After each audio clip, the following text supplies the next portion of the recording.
Hello everyone, how are you all. I hope you all are fit and fine at your home.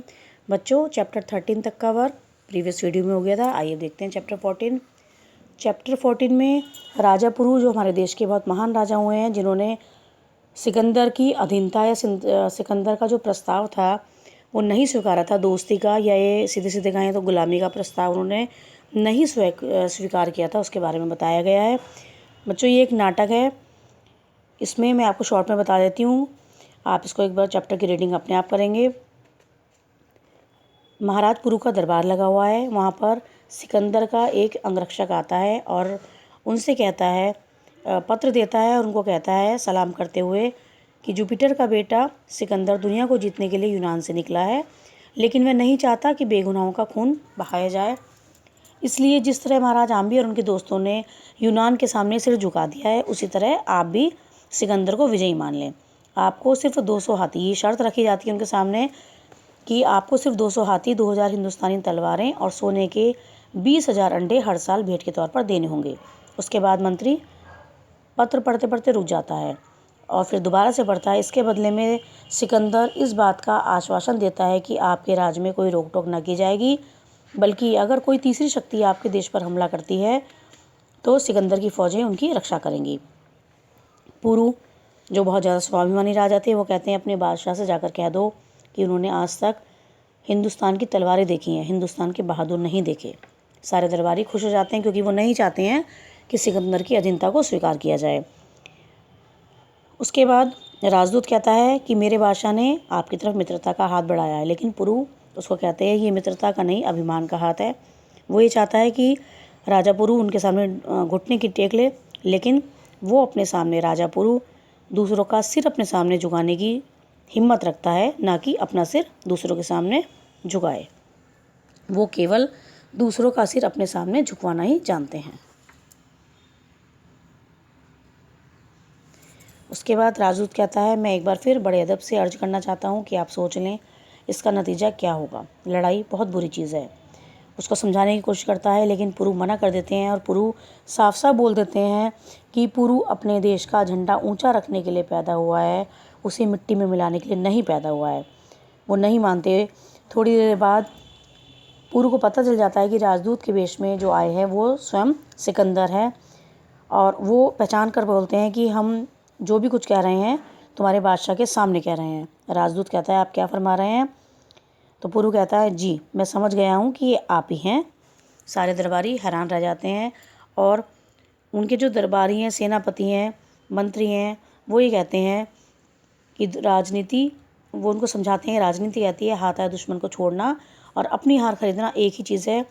उनका ये मत था कि यहीं सिकंदर को गिरफ्तार कर लिया जाए, लेकिन राजा पुरु मना कर देते हैं। क्या कहते हैं वो? देखिए, राजदूत बनकर जो भी आए उससे राजदूत सा व्यवहार ही होना चाहिए। सिकंदर राजदूत के वेश में है और वो मना कर देते हैं गिरफ्तार करने के लिए, और ये भी बोल देते हैं कि यदि आप राजदूत ना होते और अकेले भी नहीं होते तो आज आपकी और हमारी लड़ाई हो रही होती, युद्ध हो रहा होता। और इस तरह से पुरु सिंहासन से उतरकर मंत्री से कहते हैं, महाराज सिकंदर को राज सेना की रक्षा में नदी किनारे तक पहुंचा दिया जाए ताकि उन्हें कोई नुकसान ना हो। सिकंदर अंत में सिकंदर उनके इस व्यवहार से प्रेरित होकर, प्रभावित होकर उनको सलाम करता है और ये कहता है कि हमने आज तक किसी को सलाम नहीं किया, लेकिन आप सही मायनों में बहादुर हैं, इसलिए हम आपको सलाम करते हैं। सिकंदर पुरु को सलाम करता है और बाहर चला जाता है। आइए अब देखते हैं इसके शब्द अर्थ। सबसे पहले है अंगरक्षक, राजा की सुरक्षा में लगी सैनिकों की टुकड़ी। सलाम, नमस्ते, ख्याल, ध्यान, बेगुनाह, जो अपराधी न हो, आश्वासन, भरोसा, मदद, सहायता, अदब, विनम्रता, अर्ज, निवेदन, नतीजा, परिणाम। उसके बाद देखेंगे question answer. First question, Sikandar द्वारा भेजे गए पत्र में क्या लिखा था? पत्र में लिखा था कि आम्बी तथा उसके दोस्तों की तरह राजा पुरु को भी सिकंदर की अधीनता स्वीकार कर लेनी चाहिए। क्वेश्चन नंबर 2, राजदूत अपने बादशाह सिकंदर के बारे में क्या बताता है? राजदूत बताता है कि मेरा बादशाह संसार को जीतने के लिए पैदा हुआ है, वह दोस्ती की भीख मांगने के लिए पैदा नहीं हुआ है। प्रश्न 3, क्वेश्चन नंबर 3, पुरु के अनुसार भारत की राजनीति क्या कहती है? उत्तर, पुरु के अनुसार भारत की राजनीति कहती है, राजनीति में ये छोटी की मात्रा कर लीजिएगा। पुरु के अनुसार भारत की राजनीति कहती है कि राजदूत बनकर जो भी आए उससे राजदूत सा व्यवहारी होना चाहिए। प्रश्न नंबर 4, हिंदुस्तान के बारे में पुरु के क्या विचार हैं? उत्तर, हिंदुस्तान के बारे में पुरु के विचार है कि हिंदुस्तान बहादुर योद्धाओं की धरती है। यहाँ के वीरों ने किसी के सामने अपना सिर झुकाना नहीं सीखा। नेक्स्ट, सिकंदर पुरु को सलाम करने के लिए तैयार क्यों हो जाता है?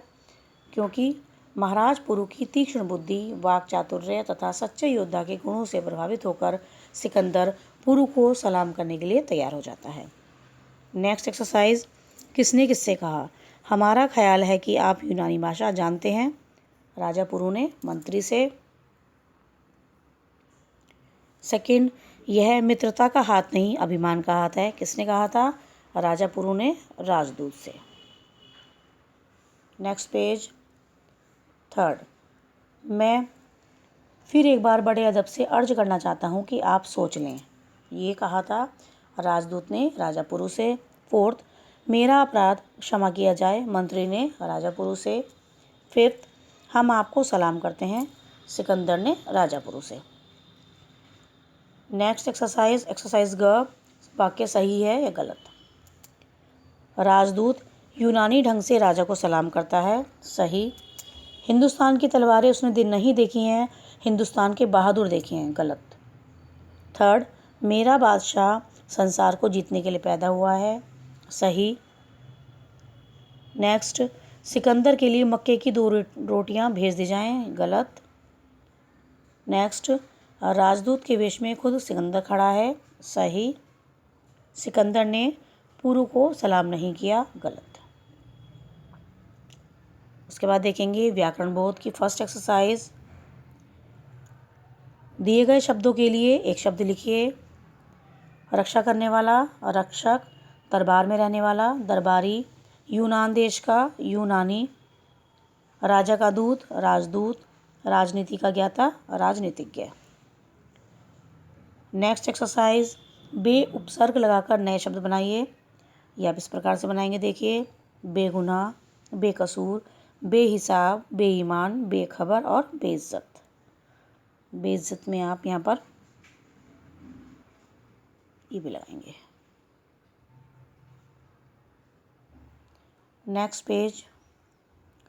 2 समानार्थक शब्द लिखिए। समानार्थक शब्द या समानार्थी शब्द भी इसको कह सकते हैं, समान अर्थ वाले शब्द। राजा, नृप, नरेश, मित्र, दोस्त, सखा, नदी, सरिता, नद, युद्ध, लड़ाई, संग्राम, हाथ, हस्त और कर। उसके बाद है मौखिक उत्तर दीजिए। 5 प्रादेशिक भाषाओं के नाम बताइए। देखिए इसमें अवधी, गुजराती, मराठी, पंजाबी और उड़िया भाषा। सेकंड क्वेश्चन, हमारे देश की सेना का सर्वोच्च कमांडर कौन है? राष्ट्रपति। थर्ड, ब्रांड एम्बेसडर से आप क्या समझते हैं? प्रचारक। और लास्ट क्वेश्चन है इसका, नाटक लिखने वाले को क्या कहा जाता है? नाटककार। चित्रों से मेल कीजिए। लास्ट एक्सरसाइज देखिए। इसमें आप ये वाली पिक्चर है इसको मिलाएंगे अकबर से, और ये सिकंदर, अशोक और चंद्रगुप्त। इस तरह से आप मैचिंग करेंगे। तो बच्चों सिलेबस आपका पूरा हो गया है। आप अब लर्निंग स्टार्ट कर दीजिए क्योंकि आपके यूनिट टेस्ट सेकंड स्टार्ट होने वाले हैं। नेक्स्ट वीडियो में फिर से मिलेंगे। तब तक के लिए stay home, stay healthy. Thank you.